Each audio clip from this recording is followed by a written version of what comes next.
పఠింప శ్రేష్ట గ్రంథము బైబిల్, పఠింప శ్రేష్ట గ్రంథము బైబిల్. అనుదినము పఠించిన ప్రేమ తోడ నడుపును, ఓ పఠింప శ్రేష్ట గ్రంథము బైబిల్. మనం దేవుని యొక్క శరీరంలోను దేవుని యొక్క రక్తంలోను పాలు పొంది మనం పరలోక రాజ్యాన్ని సిద్ధపడడానికి బైబిల్ గ్రంథంలో కొన్ని వాక్యాలు మనము చదువుకొని దాని ప్రకారం మనం జీవించడానికి ప్రభు సహాయం నిమిత్తం కొన్ని వాక్యాలు చదువుకుందండి. చూడండి, కీర్తనల గ్రంథం 81వ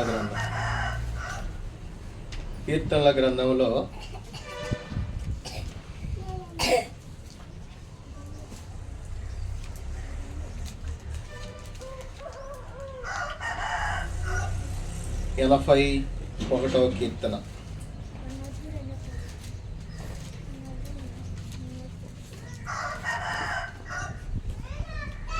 కీర్తన గ్రంథం 81వ అధ్యాయం 8వ వచనాన్ని చదువుకుందాండి. కీర్తన గ్రంథం 81వ అధ్యాయం 8వ వచనం చదువుకుందాం. నా ప్రజలారా ఆలకింపుడి, నేను మీకు సంగతి తెలియచేతును.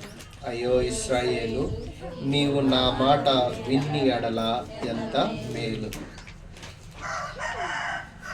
దేవుని యొక్క మాట లేకపోతే దేవుని యొక్క ఆజ్ఞ.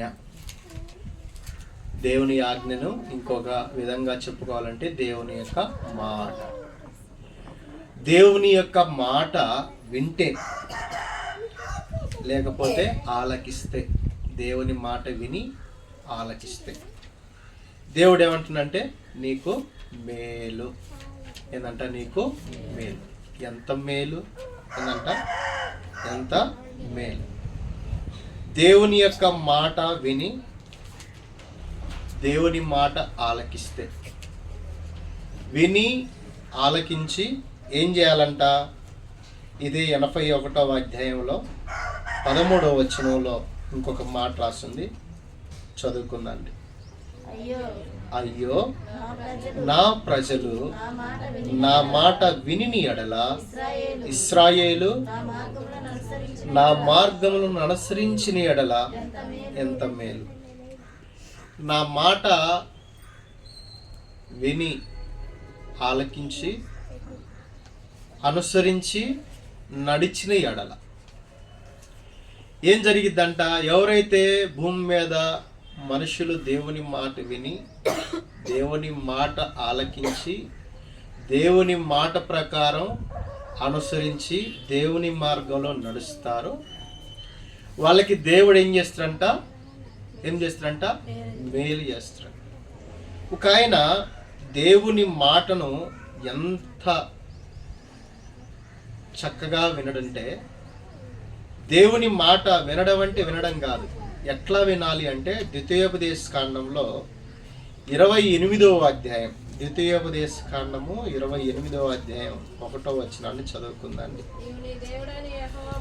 నీవు నీ దేవుడైన యెహోవా మాట శ్రద్ధగా విని, ఎట్లా వినాలంటమ్మా? శ్రద్ధగా. మనకు అనవసరమైన వాటిని కూడా శ్రద్ధగా వింటాం, అవసరమైన వాటిని శ్రద్ధగా వినం. దేవుని మాటలు శ్రద్ధగా వింటే, దేవుని మాటలు శ్రద్ధగా విని అనుసరించి నడుచుకుంటే వాళ్ళని దేవుడు ఏం చేస్తాడంట? ఎంతో మేలు చేస్తాడు వాళ్ళకి. అందుకే నువ్వు ఎంత మేలు పొందాలి అంటే, నీకు ఎన్ని మేలులు కావాలి అని నీకు ఎంత ఆశ ఉందంటే, ఆ ఆశ నువ్వు తీర్చుకోవాలి అంటే, నువ్వు మేలులతో నింపబడాలన్న ఆశ నువ్వు తీర్చుకోవాలంటే, దేవుని మాట విని దేవునిని అనుసరించి దేవుడితో నడిచి దేవుడి మాట శ్రద్ధగా వింటే ఈ భూమి మీద దేవుడి మాట శ్రద్ధగా విన్నటువంటి వారి జీవితాలను దేవుడు ఏం చేయాలనుకుంటున్నాడంటే ఎన్నో మేలులతో నింపాలనుకుంటుండో. రెండో మాట ఏమంటుండంటే 28వ అధ్యాయం ద్వితీయోపదేశకాండంలో చూడండి, నేడు నేను నీకు ఆజ్ఞాపించుచున్న ఆయన ఆజ్ఞలన్నిటినీ అనుసరించి నడుచుకొని ఎడల నీ దేవుడైన యెహోవా భూమి మీదన్న సమస్త జనుల కంటే నిన్ను హెచ్చించును. ఏం చేస్తాడంట? హెచ్చిస్తాడు. చాలా మంది అనుకుంటారు మేము ఎప్పుడు అభివృద్ధి పొందుతాం, మేము ఎప్పుడు ఆశీర్వదించబడతాం, మేము ఎప్పుడు దీవించబడతాం. చాలామందికి ఆశ ఉండిద్ది. ఆ ఆశకి తృప్తి ఎప్పుడు దొరికిద్దంటే దేవుని మాట విని, దేవుని మాటను అనుసరించి, దేవుడితో నడిచి, దేవుని యొక్క మాటను శ్రద్ధగా మనము మన జీవితంలో జరిగించిన ఎడల ఎంతో మేలు పొందుతాం. ఏందంట? హెచ్చించబడతాం. రెండోది ఏంది? హెచ్చించబడతాం. ఎంతగా హెచ్చించబడతాం అంటే, ఒక ఆయనంట ఎంతగా హెచ్చించబడంటే, రండి హెబ్రీలకు రాసిన పత్రిక 11వ అధ్యాయం. హెబ్రీలకు రాసిన పత్రిక 11వ అధ్యాయం. ఈ 11వ అధ్యాయంలో ఒక మాట రాయబడింది. హెబ్రీలకు రాసిన పత్రిక 11వ అధ్యాయం.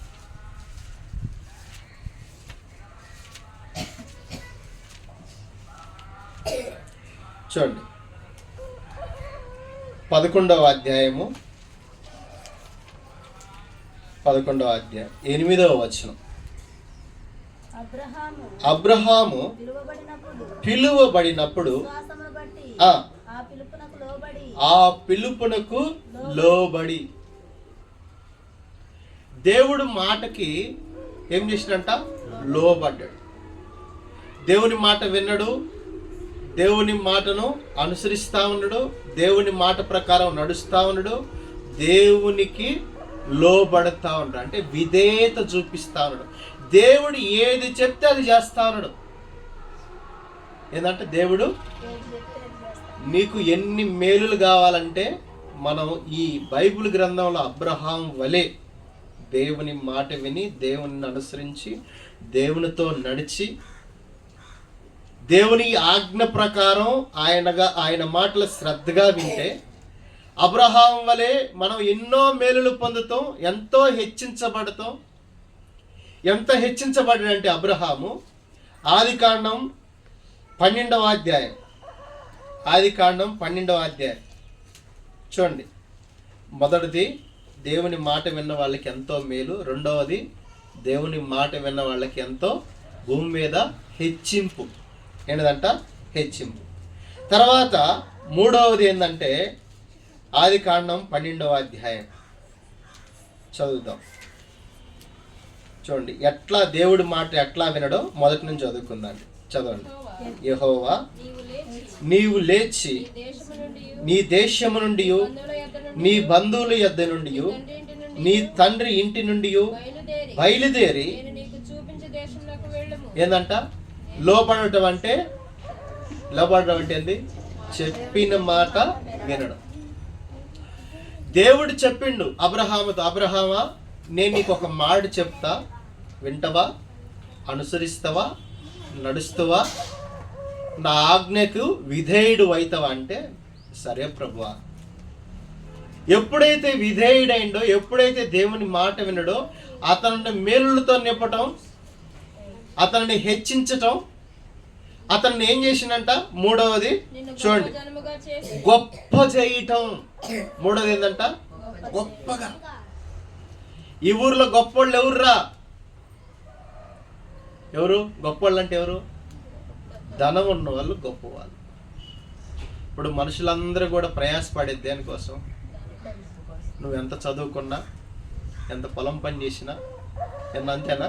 ఎంత చదువుకున్నా, ఎంత పొలం పని చేసినా, ఏ వ్యాపారం చేసినా, ఏ పని చేసుకున్నా ధనం కోసం. ధనం మనిషిని ఏం చేస్తుందంటే గొప్పవాళ్ళగా చేస్తుంది. ఈ ధనం ఎవరు ఇయ్యాలా? బైబిల్ గ్రంథంలో రాయబడుతూ వచ్చింది, దేవుని ఆశీర్వాదమే ఐశ్వర్యం. ఆ ధనం దేవుడిస్తే అది శాశ్వత కాలంగా స్థిరంగా మనకి, మన కుటుంబానికి, మన వంశానికి, మన పిల్లల తరాల వరకు మనతో ఉంటుంది. మన వంశం గొప్పగా ఉంటుంది. అందుకే అబ్రహాము దేవుని మాట విని, దేవునిని అనుసరించి, దేవుడితో నడిచి, దేవుడికి లోబడి, దేవుడికి విధేయుడై ఎన్నో మేలులు పొందిండు, ఎంతో హెచ్చించబడ్డాడు, ఎంతో గొప్పవాడైండు. దేవుడండి, నేను చెప్పిన మాట వింటా ప్రభువా, నేను గొప్పవాడిని చేస్తా. నా మాట వింటే నేనేం చేస్తా? గొప్పవాడు. ఇప్పుడు నువ్వు గొప్ప కుటుంబంగా మార్చబడాలి, నీ కుటుంబం హెచ్చించబడాలి, నీ కుటుంబము మేలులతో నింపబడాలంటే దేవుని మాట వినాలి. దేవుని మాట వినడం అంటే మన జీవితంలో ఏంటిదంట, మన జీవితము, ఆ ప్రవర్తన, ఆ మాట, మన జీవితం, మన కుటుంబం యొక్క అభివృద్ధి చెప్పింది. మన కుటుంబం చెప్పిద్ది మనం దేవుని మాట వింటున్నామా లేదా, మనం గొప్పగా అంటే అభివృద్ధిలోకి వెళ్తున్నామా లేదా, హెచ్చించబడుతున్నామా లేదా, మేలులతో నింపబడుతున్నావా లేదా అంటే దేవుని మాట వింటున్నావా లేదా. మనం ఇంకా అదే స్థితిలో ఉన్నామంటే, ఏ స్థితిలో, మన ఆరంభ స్థితి ఎట్లా ఉందో ఇప్పుడు కూడా అదే విధంగా ఉంది. 2025 కంటే 2026 ఇంకా ఎట్లా ఉండాలి? బెటర్గా, మంచిగా ఉండాలి అని దేవుడు మనల్ని, మన కుటుంబాలని మేలులతోనూ హెచ్చించాలని, గొప్పవారిగా చేయాలని దేవుడు అనుకుంటా. అందుకని అబ్రహాము దేవుని మాట విని గొప్ప జనముగా, ఎట్లా గొప్ప జనముగా. తర్వాత ఏంటంట, నిన్ను ఆశీర్వదించి నీ నామము గొప్ప చేదును. నిన్ను ఆశీర్వదిస్తా, నిన్ను ఆశీర్వదించి నీ నామాన్ని గొప్ప చేస్తా. నువ్వు నా మాట ఏంటంటే విధేయుడై, విశ్వాసముతో విధేయుడై దేవుడి మాటకు లోబడి. అందుకంటాడు, నా ప్రజలారా నా మాట ఆలకించండి. దేవుడు ఆయన ప్రజలతో అర్థమయ్యేటట్టు, దేవుడి మాటలు అర్థం చేసుకోవడానికి చదువుకోవాల్సిన అవసరం లేదండి, విని గ్రహిస్తే చాలు. చాలామంది అంటారు, నాకు అర్థం కావట్లేదండి. ఎందుకు అర్థం కాదమ్మా, గ్రహించు. దేవుని మాటలు విని గ్రహిస్తే చాలు, చదువు అవసరం లేదు దేవుని మాటలు విని గ్రహించడానికి. కొంతమంది చదువులేని వాళ్ళు కూడా చక్కగా కూర్చోబెట్టి దేవుడి మాటలు చెప్తారా లేదా? ఎందుకు? ఆ విని గ్రహించి ఆ హృదయంలో దాచిపెట్టుకుంటారు. మనం వినము, గ్రహించము, దాచిపెట్టుకోము. అందుకే మన కుటుంబము హెచ్చించబడట్లేదు, గొప్ప చేయబడట్లేదు, ఆశీర్వదించబడట్లేదు. అందుకే అబ్రహాంని దేవుడు ఏం చేసినంట, మేలులతోనూ హెచ్చించి, గొప్ప చేసి, ఆశీర్వదించి, ఇంకేం చేసినంట చూడండి, ఏం చేసినంట, నీవు ఆశీర్వాదముగా నుందువు, నిన్ను ఆశీర్వించు వారిని ఆశీర్వదించేదను. ఏందంట, ఈ ఆశీర్వాదం నీ ద్వారా. ఏందంట, నీ ద్వారా ఆశీర్వాదం, నీ ద్వారా ఆశీర్వదించబడతారు. నీ ద్వారా ఏం చేయబడతారు? నువ్వు దేవుని మాట వింటే నీ ద్వారా ఆశీర్వదించబడతారు. ఎవరి ద్వారా? నీ ద్వారా. చాలా మంది అంటారు, నేనేం చేశానంటే, దేవుడు అంటాడు నీ ద్వారా ఆశీర్వదించబడతారు. ఎట్లా ఆశీర్వదించబడతారు నీ ద్వారా అంటే, చూడండి, గలతీయులకు రాసిన పత్రికలో ఒక మాట రాయబడింది. గలతీయులకు రాసిన పత్రిక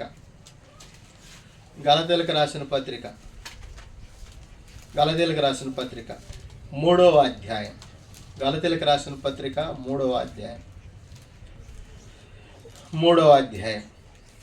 7వ వచనం. 3వ అధ్యాయం 7వ వచనం, 6వ వచనం 7వ వచనం చదువుకుందాం. అబ్రహాము దేవుని నమ్మెను, అది అతనికి నీతిగా ఎంచబడెను. ఏం చేయాలంట? దేవుని మాటను నువ్వేం చేయాలా? నమ్మెను. అబ్రహాం వలె మనం దేవుని మాట ఆలకించి, దేవునిని అనుసరించి, దేవునితో నడిచి, దేవుడికి విధేయులమైతే అబ్రహాం వలె మనము కూడా మేలులతోనూ ఏందంట, హెచ్చించబడి గొప్పవారుగాను ఆశీర్వదించబడతాం. అబ్రహాము అంటాడు, నీ వలె, నీలాగా ఏం చేయబడతారంటే ప్రజలు ఆశీర్వదించబడతారు. అబ్రహాం వలె దేవుణ్ణి కూడా మనం నమ్మితే మనం నీతిమంతులుగా ఎంచబడతాం. దాని కింద వచ్చిన వాళ్ళు కాబట్టి విశ్వాస సంబంధులే అబ్రహాము కుమారులని మీరు. ఇప్పుడు మనము ఎవరి కుమారులం అవుతాం? అబ్రహాము వలె మనం కూడా దేవుని విశ్వసించిన ఎడల మనం అబ్రహాము యొక్క కుమారులు. ఇప్పుడు అబ్రహాము ఇప్పుడు మనకి బాగా డబ్బులు ఉన్నాయండి. ఆ డబ్బులు మన కుమారులకి మన ఆస్తి, మన డబ్బులు, మన పొలాలు, స్థలాలు వాళ్ళకి ఇస్తామా? ఇస్తాం. అట్లాగే అబ్రహాము ఏ విధంగా అయితే విశ్వసించి దేవుని నమ్మగలిగిందో, విశ్వాసులందరూ కూడా దేవుని నమ్మిన ఎడల ఏం చేయబడతారంట? చూడండి, అబ్రహాము వలె అబ్రహాము కుమారులుగా చేయబడి ఏం చేయబడతారంట అంటే, చూడండి 9వ వచనం చదువుకుందాండి. 9వ వచనం. కాబట్టి విశ్వాస సంబంధులే విశ్వాసము గల అబ్రహాముతో కూడా ఆశీర్వదింప. ఇప్పుడేమర్థమైంది మనకి? అబ్రహాము దేవుని మాట ఎంత శ్రద్ధగా విన్నడో, అబ్రహాము దేవుణ్ణి ఏ విధంగా అనుసరించిండో, అబ్రహాము దేవునితో ఎట్లా నడిచిండో, అబ్రహాము దేవునికి ఎట్లా లోబడ్డో. ఎప్పుడు దేవుడికి లోబడి దేవుని నమ్మి దేవుడి యొక్క మాట ప్రకారం తన జీవితాన్ని, తన కుటుంబాన్ని, తన కుటుంబంలో ప్రజలందరూ నడిపించిండో, దేవుడు ఆయనను మేలుతో నింపిండు, ఆయనను హెచ్చించిండు, ఆయనను గొప్పవాడిగా చేసిండు, ఆయనను ఆశీర్వదించిండు.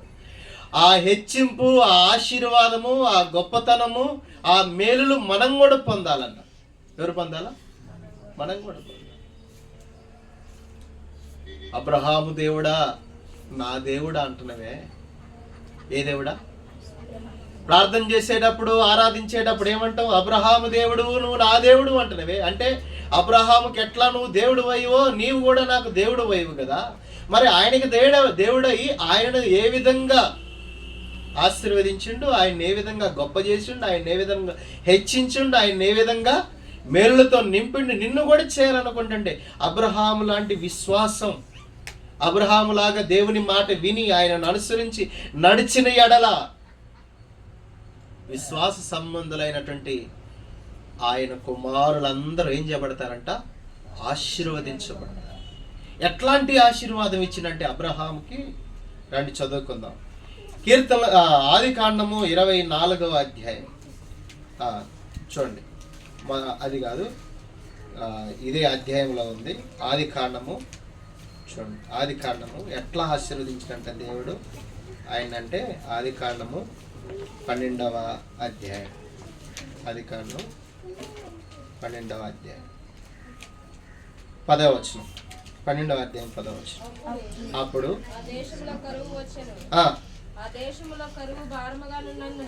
ఏందంట? కరువు ఉంది, భారంగా ఉంది. జాగ్రత్త గమనించండి. కరువు ఉంది. కరువు కూడా ఎట్లా ఉందంట? ఆయన ఉన్నటువంటి ప్రాంతంలో భారమైనటువంటి కరువు ఉంది. ఆ పరిస్థితుల్లో కూడా దేవుని మాట విన్నందుకు, దేవుని మాట అనుసరించినందుకు, దేవుని మాట ప్రకారం నడిచినందుకు, దేవునికి లోబడినందుకు, ఆ భారమైన కరువులో అబ్రహాముని దేవుడు ఎట్లా ఆశీర్వదించిందంట? దేని చేత ఆశీర్వదించిందంట అంటే, రండి చూడండి 16వ వచనం. 16వ వచనం. మేలు చేసెను ఎందువలన? అందువలన గొర్రెలు, గొడ్లు,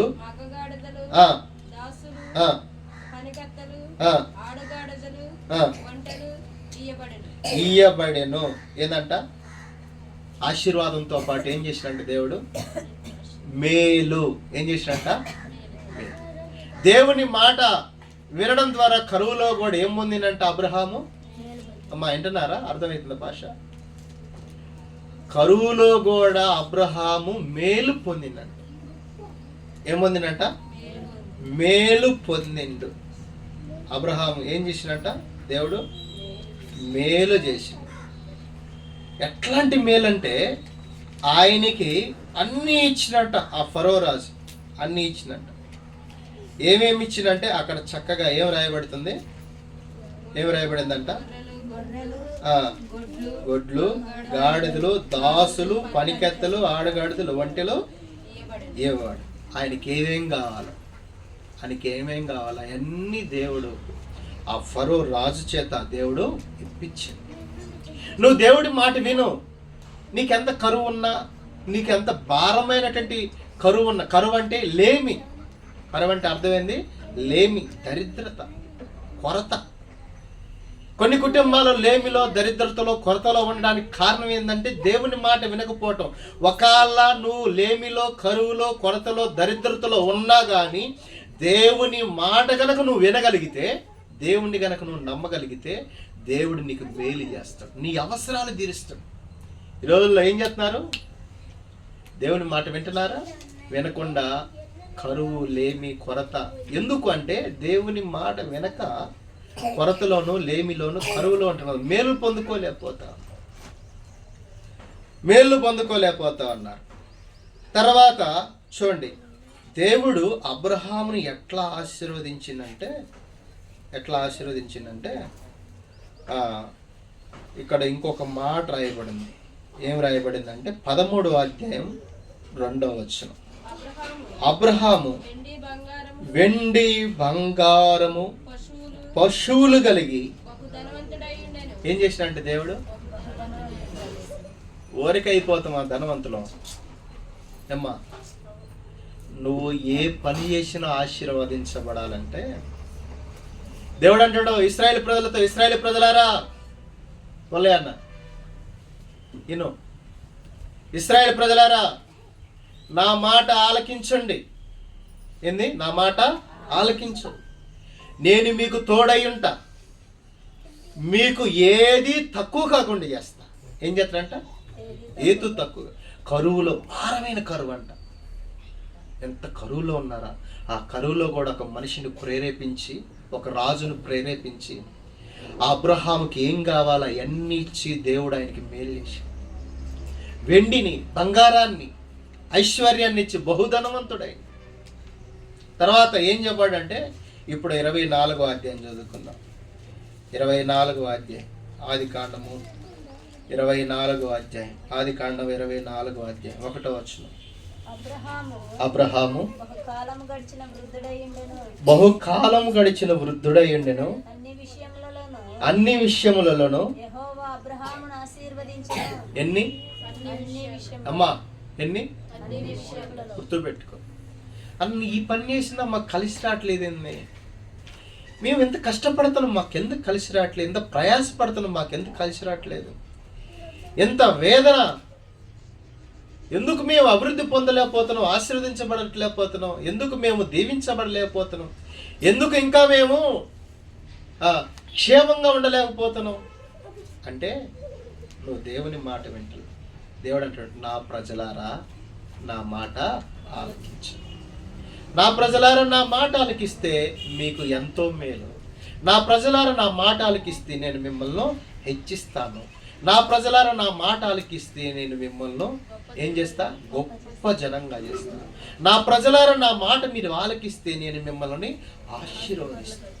నా ప్రజలారా మీరు విశ్వాస సంబంధులైతే అబ్రహాం వల్ల మీరు కూడా ఆశీర్వదించబడతారు. నన్ను నమ్మిన ఎడల మీరు కూడా ఆశీర్వదించబడతారు. అబ్రహాము భారభరితమైనటువంటి కరువులో కూడా దేవుని చేత మేలులు పొందిండు. ఏముందంట? మేలు. వెండి, బంగారము, అష్టైశ్వర్యాలు దేవుడు ఆయనకు అనుగ్రహించింది. వృద్ధాప్యంలో, నిండు వృద్ధాప్యంలో కూడా ఆయన ఏ పని చేసినా, ఎక్కడ కాలు పెట్టినా దేవుడు అంటాడు, ఇదిగో నువ్వు నా మాట శ్రద్ధగా విని నన్ను అనుసరించి నువ్వు నడిచి నాకు లోబడిని ఎడల, ఏంటంట? నువ్వు లోబడిని ఎడల నువ్వు ఏ పని చేసినా దానిలో ఆశీర్వాదం ఉంటుంది. అందుకంట్లో ద్వితీయోపదేశ ఖండంలో ఈ దీవెనలన్నీ నీకే. ఏ దీవెనలో? ఈ దీవెనలు, నేను చెప్పే దీవెనలన్నీ నీకే. నువ్వు పొలం పోతావా, ఆశీర్వదించబడతావు. పనికి పోతావు, ఆశీర్వదించబడతావు. వ్యాపారం చేసుకుంటావు, ఆశీర్వదించబడతావు. నువ్వు ఉద్యోగం చేసుకుంటావు, ఆశీర్వదించబడతావు. నువ్వు ఏ చిన్న కష్టం చేసినా ఆశీర్వదించబడతావు. కష్టానికి ఫలితం లాభం. దేవుడు అంటాడు, నువ్వు ఏ చిన్న పని చేసినా ఆశీర్వదించబడతావు. చాలామంది ఎన్నో చేస్తారు, ఎంతో కష్టపడతారు, ఎన్నో ప్రయత్నాలు చేస్తారు, కానీ దానిలో ఏం చూడలేరు? ఆశీర్వాదం చూడలేరు, దీవెనను చూడలేరు, మరి మేలును చూడలేరు, హెచ్చించబడడం చూడలేరు.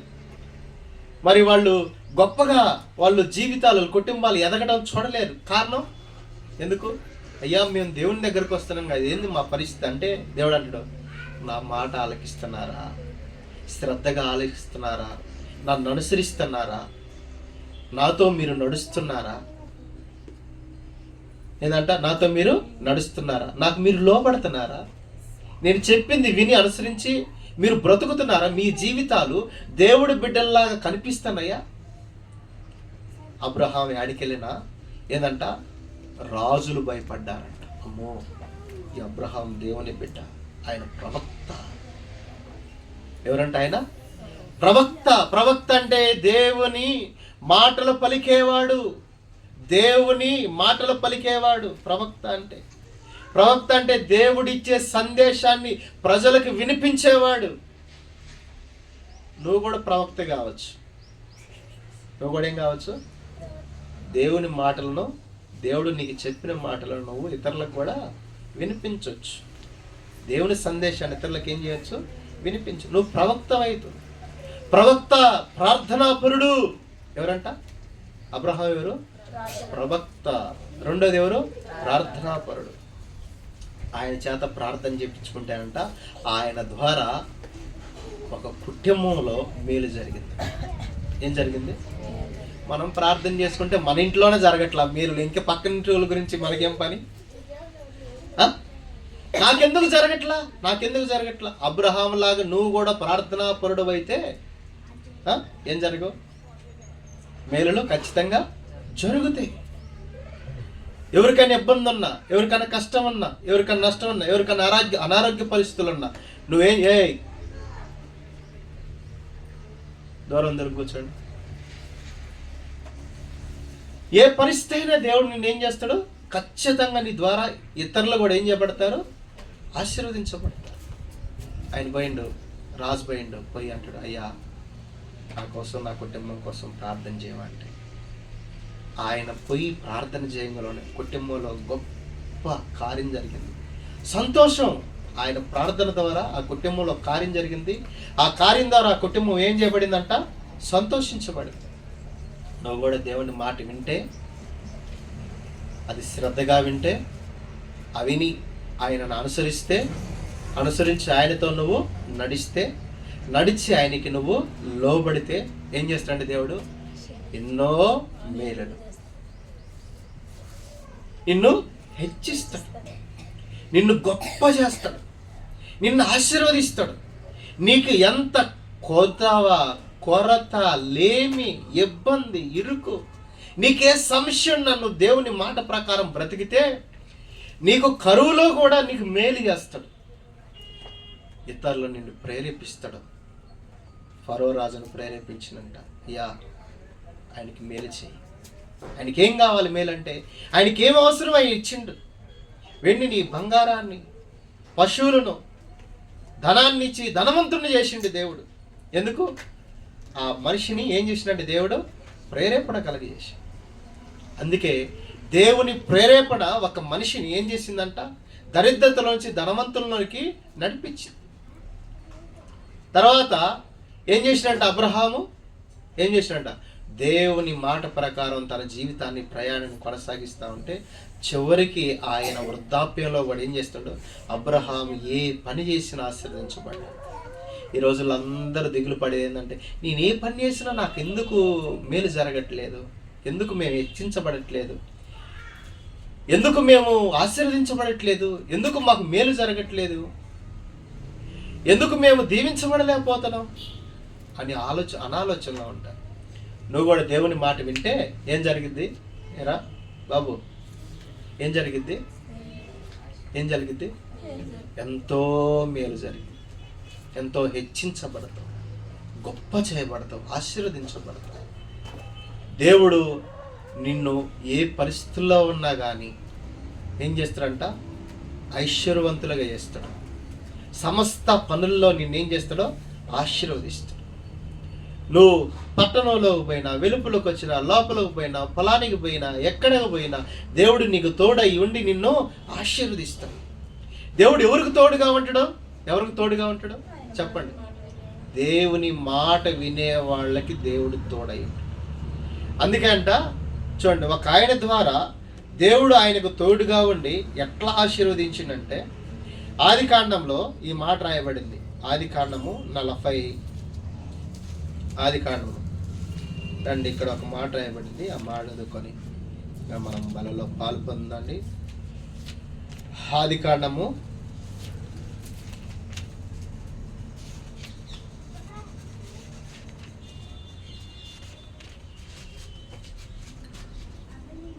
39వ అధ్యాయం.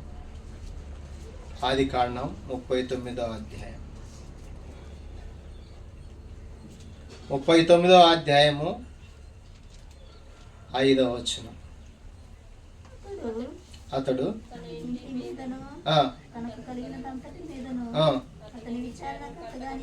నియమించిన కాలం మొదలుకొని యెహోవా యోసేపు నిమిత్తము ఆ ఇంటిని నువ్వు ఎక్కడ ఉంటావో, దేవుని మాట ప్రకారం నువ్వు జీవించి ఎక్కడ ఉంటావో నీ ద్వారా ఆ ఇంటి వారు ఏం చేయబడతారంట? ఆశీర్వదించబడతారు. ఆయన మాట విని, ఆయనను అనుసరించి, ఆయన ప్రకారం నడిచి, ఆయన మాటకి విధేయులైన వారి ద్వారా ఏం చేయబడతారంటే ఇతరులు ఆశీర్వదించబడతారు. నీకొక్కడికి మాత్రమే కాదు, నీ ద్వారా నువ్వు ఎక్కడుంటే అక్కడ. ఇక్కడ నువ్వు, అందుకే ద్వితీయోపదేశకాండంలో అర్థమయ్యే భాషలో రాసిండు. ఇవన్నీ మనం అర్థం కావాలంటే నువ్వు పొలంలో ఉన్నా, పట్టణంలో ఉన్నా, ఇంటిలో ఉన్నా, బయట ఉన్నా, పని చేసుకుంటున్నా, ప్రయాణంలో ఉన్నా, ఏ పరిస్థితుల్లో ఉన్నా దేవుడు నీకు తోడుగా ఉంటాడు. కాబట్టి నీ ద్వారా ఇతరులు ఏం చేయబడతారంట? ఆశీర్వదించబడతారు. మరి నువ్వు ఆశీర్వదించబడాలంటే నీ ద్వారా నువ్వు ఆశీర్వదించబడాలన్నా ఏం చేయాలా? దేవుని మాట విను. అయ్యో ఇశ్రాయేలు, నా మాట విని ఎడల నీకు మేలు, ఎంతో మేలు జరిగిద్దయ్యా. ఈరోజు వెనకే, దేవుని మాట వెనకే మేలు పొందలేకపోతున్నాం, హెచ్చించబడలేకపోతున్నాం, గొప్పగా ఉండలేకపోతున్నాం, ఆశీర్వదించబడలేకపోతున్నాం. మనము సమస్త విషయంలో ఆశీర్వదించబడలేకపోతున్నాం. మన ద్వారా ఇతరులు కూడా ఏం చేయలేకపోతున్నారు? ఆశీర్వదించబడలేకపోతున్నారు. కాబట్టి మనల్ని మనం ప్రభువుకి అప్పచెప్పుకున్నాం. ప్రభువా, నేను నీ మాట వింటానయ్యా, నేను నిన్ను అనుసరిస్తానయ్యా, నేను నీతో నడుస్తానయ్యా, నేను నీకు లోపడతానయ్యా, నేను విశ్వాస సంబంధిగా ఉంటానయ్యా. మీ శరీరాన్ని, మీ రక్తాన్ని తిని త్రాగి మీ స్వరూపంలోకి నేను మారుతానయ్యా. నేను దీవించబడడం మాత్రమే కాదు, నా ద్వారా ఇతరులు కూడా దీవించబడాలి. నేను ఎక్కడుంటే అక్కడ ఇతరులు ఏం చేయబడాలా? దీవించబడాలంటే నేను నీ మాట శ్రద్ధగా విని, నేను నిన్ను అనుసరించి, నీతో నడిచి, నీకు లోబడి, అబ్రహాము వంటి ఆ మనస్సు, ఆ బుద్ధి, ఆ హృదయము, ఆ ఆలోచన, నీవు లేచి నేను చెప్పింది చేయనంగులో నీ అమ్మటి ఏం చేసినట్ట? విధేయుడై, విశ్వాసాన్ని బట్టి విధేయుడై. విధేయత మనల్ని ఏం చేస్తుందంటే ఆశీర్వాదం, సమస్త ఆశీర్వాదాల్లోకి నడిపించింది. ఏ ఆశీర్వాదాల కంట? సమస్త ఆశీర్వాదాలు. ఈ రోజులో విధేయులు లేరు. విధేయులు అంటే చెప్పింది చేసేవాళ్ళు ఉన్నారా? తిరుగుబాటు, మూర్ఖత, అహము, గర్వము, నాకు నువ్వు చెప్పేదేంది? దేవుణ్ణి కూడా అంటారు, అంటారు అనేవాళ్ళు కూడా ఉన్నారు కదా. నువ్వు నాకు చెప్పేదేంది? దేవుడు స్వయంగా వచ్చి నీతో ఏం మాట్లాడు? ఆయన వాక్యమైన దేవుడు. ఆ వాక్యాన్ని ఎవరు దేవుడు వాక్యమును అంగీకరిస్తారో ఆ వాక్యం విశ్వాసం ద్వారా వాళ్ళలో ఏం చేసిద్దంట? కార్యసిద్ధి చేసిద్ది. ఈ వాక్యాన్ని నువ్వు విని, గ్రహించి, అనుసరించి నీ జీవితానికి దాన్ని ఏం చేయాలా? ఆపాదించుకున్నప్పుడు, ఆ వాక్యం ప్రకారం నేను కూడా బ్రతకాలి అనుకున్నప్పుడు, ఒక నూతనమైన తీర్మానంతో నువ్వు ఉన్నప్పుడు, ఆ దేవుని వాక్యం ఏ విధంగా అయితే ఏందంట వాక్యం రాయబడింది, దేవుని వాక్యాలు విని పెంపారుచు ఏం చేయాలంట? అంటే ఏంది? ఏం చేయాలి పల్లె అన్న? పెంపారటం అంటే మనకు నీకు అర్థమయ్యే భాషలో చెప్పాలంటే, మిరపదోటలో ఈ సీజన్లో ఈ చలికి ఏమైతే పెంపారతి అంటే పెరుగుతూ ఉంటాయి, ఎదుగుతూ ఉంటాయి. శాఖలు కొమ్మలు ఏమి జరుగుతాయి? పెరుగుతూ ఉంటుంది. పెరిగిన వాడికి ఏం పడతాయి? పువ్వులు, తర్వాత ఏంది? పిందెలు, తర్వాత ఏంది? కాయలు, తర్వాత ఏంది? ఫలాలు. మరి సంతోషం, ఆశీర్వాదమే కదా. నువ్వు వాక్యాలు విని ఏం కావాలా? పెంపారి, దేవునికి మంచి పరిచారకులు కావాలంటే ఏం కావాలా? దేవుని మాట విను. నువ్వు కూడా ఏం కావాలా? ఎదగాల దేవుళ్ళు. దేవుని మాటలు విని నువ్వు ఎదగకపోతే ఏమైతే? మనకు పుట్టిన పిల్లలు ఎదగకపోతే ఏమవుతావు? 10 సంవత్సరాలు 2 సంవత్సరాలు అలాగా ఉన్నారనుకోండి, ఏమైంది? ఎంత బాధ. మనకు బాధ, చుట్టుపక్కల వాళ్ళకి కూడా బాధ. ఎందుకు? మనల్ని ఏదో ఒకటి అంటారు, ఏంది నాయన వీళ్ళ కుటుంబం ఏదైనా పరిస్థితి. అట్లా ఉండకూడదు. ఏం చేయాలి? దేవుని మాటలు విని మనం ఏం చేయాలి? దేవునిలో ఆత్మీయంగా మనము ఎదగాలి. ప్రభువు మనకు సహాయం చేసి మనం కూడా దేవుని మాటను ఆలకించి, అనుసరించి, నడిచి, దేవునికి లోబడి, సమస్త విషయంలో మనం ఆశీర్వదించబడి, మన ద్వారా అనేకులు మనం ఎక్కడుంటే అక్కడ ఆశీర్వదించబడలాగిన ప్రభు మాటకి లోబడడానికి, విధేయత చూపించడానికి, అబ్రహాం వలె మనం కూడా మేలు పొందడానికి, హెచ్చించబడడానికి, గొప్పవారం కావడానికి, ఆశీర్వదించబడడానికి, సమస్త విషయంలో మనం ఆశీర్వదించడానికి ప్రభు సహాయం చేసుకొని ప్రభు శరీరంలో, ప్రభు రక్తంలో మనం పాల్పొందాం. ప్రార్థన చేసుకుందాం.